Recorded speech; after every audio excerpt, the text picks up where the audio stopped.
Hello friends, welcome back to channel महापुरुषों की बातें। साथ संगत जी, सबको प्यार भरी राधा स्वामी। आइए सुनते हैं कुछ प्रेरणादायक वचन। ये वचन राधा स्वामी सत्संग व्यास द्वारा प्रकाशित तथा श्री महेंद्र सिंह जोशी द्वारा लिखित पुस्तक अमृत नाम में से लिए गए हैं। इस पुस्तक के पृष्ठ संख्या 115 में फरमाया गया है, कर्ता और शब्द। जब मूर्तिकार किसी मूर्ति का सृजन करता है या चित्रकार किसी चित्र का, तो पत्थर पर मारी हर चोट या कैनवस पर खींची हर रेखा हाथ के जरिए होती है। अगर कोई पूछे कि इस कला मूर्ति कृति को पैदा करने वाला कौन था, कलाकार या उसका हाथ, तो हम क्या उत्तर देंगे? कलाकार की प्रतिभा और प्रेरणा के बिना हाथ कुछ नहीं कर सकता था, न ही हाथ की अमली सहायता के बिना कलाकार। यही सोचकर कभी परमेश्वर को सृष्टि का कर्ता कह दिया जाता है, तो कभी शब्द को करता है वे दोनों ही, अगर वे दो हैं तो। सूरज शब्द।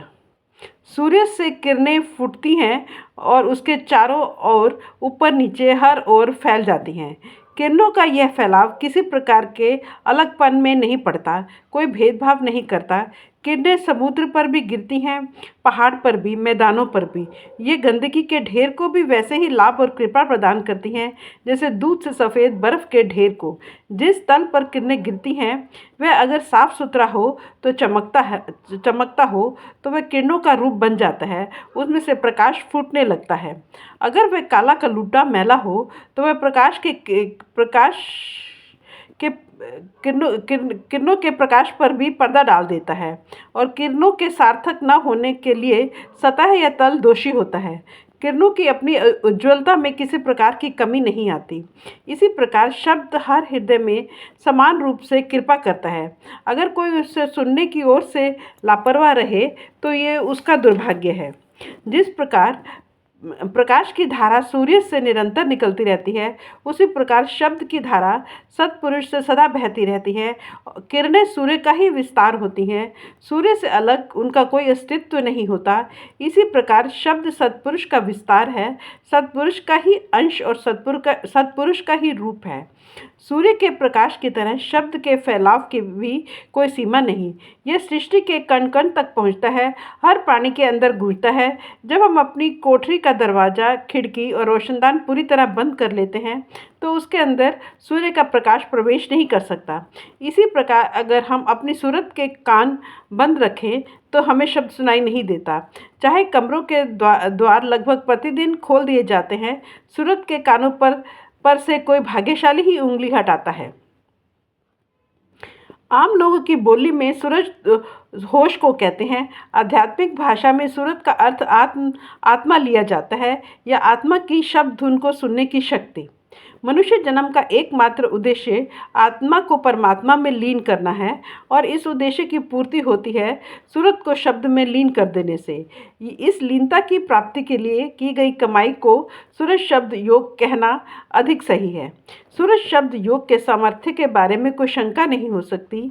इसकी सफलता की दर 100% है। अचूक होने के साथ साथ यह अभ्यास आसान भी बहुत है। फिर भी कोई विरला भाग्यशाली ही इस राह पर चलता है। जन्म जन्मांतरों से किए मंदे कर्मों के फलस्वरूप हमारे अज्ञानी मन और बुद्धि शरीर को ही अपना सब कुछ समझने और मानने लगते हैं। शरीर का तापमान 1-2 दर्जे बढ़ जाए तो हम कहते हैं कि मुझे बुखार हो गया है। किसी कारण मांस या चर्बी में कमी आती दिखाई दे तो अपने मिलने वालों से कहेंगे कि मैं तो सूखता जा रहा हूँ। यथार्थ में तन आत्मा का ओढ़ना है। आमतौर पर हम अपनी खुराक और पोशाक रोज ही बदलते हैं। इसी तरह आत्मा को अपना चोला बदलने में अधिक देर नहीं लगती। अगर कोई एक योनि भोगते हुए कुछ वर्ष बीत गए तो कीड़ों कीटाणुओं जैसी योनियाँ कुछ दिनों में ही खत्म हो जाती हैं। भ्रमों से उलझा मन नश्वर शरीर और क्षणभंगुर सुखों स्वादों के लिए तरह तरह से भटकता फिरता है। उसके मार्ग भ्रष्ट होने की सुविधा के लिए 9 दरवाजे हर समय खुले रहते हैं। वह कभी भी चला जाए, कहीं भी चला जाए। इसके विपरीत उसकी सही मंजिल का एक ही रास्ता व्रज के कपाटों से बंद है। प्रभु की दया से कोई पूर्ण सद्गुरु मिलता है, तभी उसके खुलने का योग बनता है।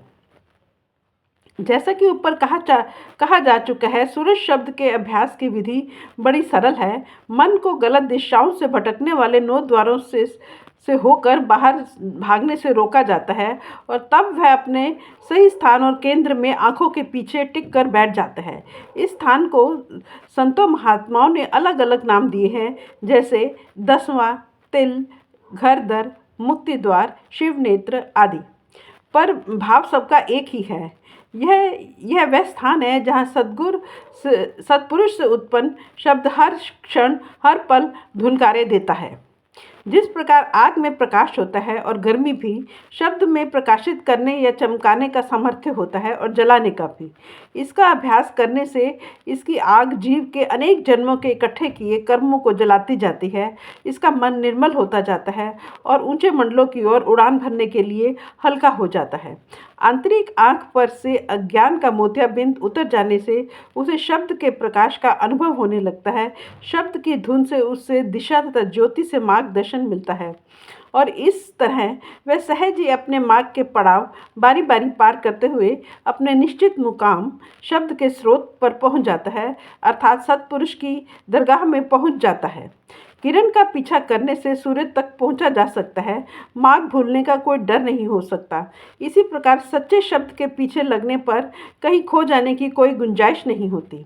जिस प्रकार जड़ों के चारों ओर लिपटा कीचड़ कमल के फूल की तरह की फूल को जरा भी गंदा नहीं करता, कई पहर तालाब में तैरते रहने पर भी मुर्गाबी के पंख उड़ते समय पानी से तनिक भी गीले नहीं होते, उसी प्रकार शब्द की शरण में आई आत्मा बड़ी आसानी से संसार सागर को पार कर सकती है। गुरु नानक साहब आगे कहते हैं, जब गुरु की बख्शीश के फलस्वरूप सूरत और शब्द का मेल होता है तो सूरत या आत्मा हर तरह के बंधनों से मुक्त हो जाती है।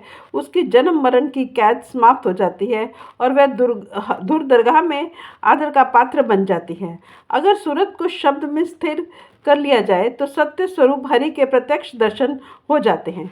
गुरु नानक साहब के समय आत्मिक जगत से जुड़े हुए कुछ विशेष शब्दों का अक्सर प्रयोग किया जाता था और वे हर जबान पर चढ़े हुए थे, इसलिए उन्हें समझने में कोई कठिनाई नहीं होती थी। गुरु नानक और दूसरे साहिबान ने उन लफ्ज़ों का बिना संकोच के प्रयोग किया है और उनकी व्याख्या की कोशिश नहीं की है।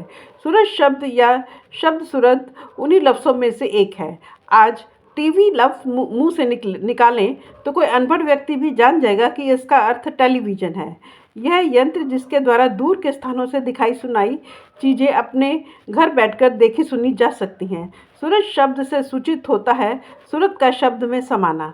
सूरत पूर्ण एकाग्रता से शब्द में लिप जोड़ती है तो हर प्रकार के संकल्प शांत हो जाते हैं और इस अभ्यास को जारी रखने से सूरत का अस्तित्व मानो एक सिरे से मिट जाता है और केवल शब्द ही शब्द बाकी रह जाता है।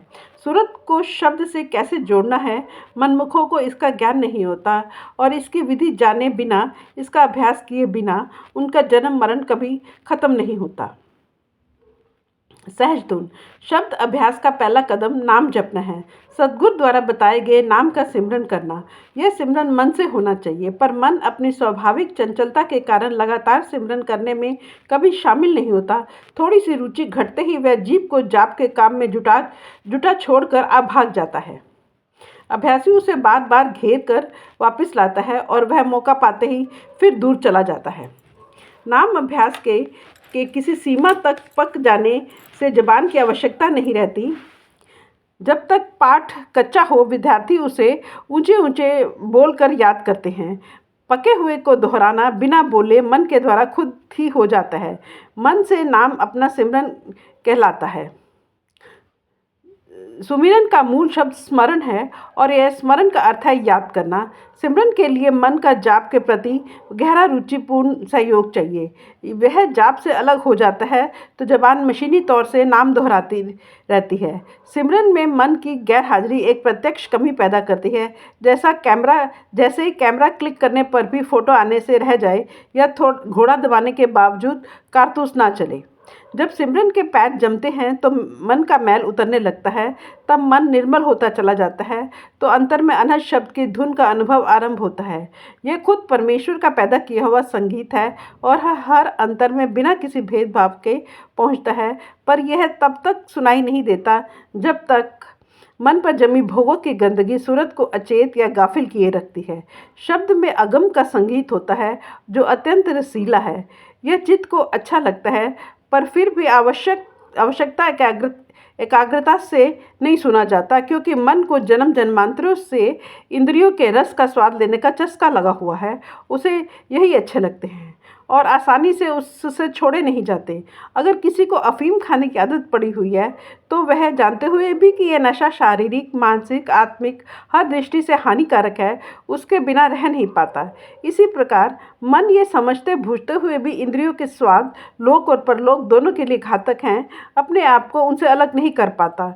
पर दृढ़ता से की गई साधना मन के पंख काट देती है, वह स्थिर हो जाता है। तब उसे शब्द के अमृतमय रस की कद्र मालूम होने लगती है। आखिर वह इसी को अपने जीवन का आधार बना लेता है तथा क्षण भर भी शब्द से अलग नहीं रहना चाहता है। यही वही शब्द जो सुनाई देने लगता था और हट जाता था, फिर सुनाई देने लगता था, फिर बंद हो जाता था, अब निरंतर सुनाई देने लगता है, एक रस और बिना यत्न। शब्द की इस आवाज़ या गूंज को गुरबानी में सहज धुन कहा गया है। फ्रेंड्स, अपनी इस वीडियो को आज हम यहीं समाप्त करते हैं। अगले वीडियो में हम आगे बढ़ेंगे। Thank you.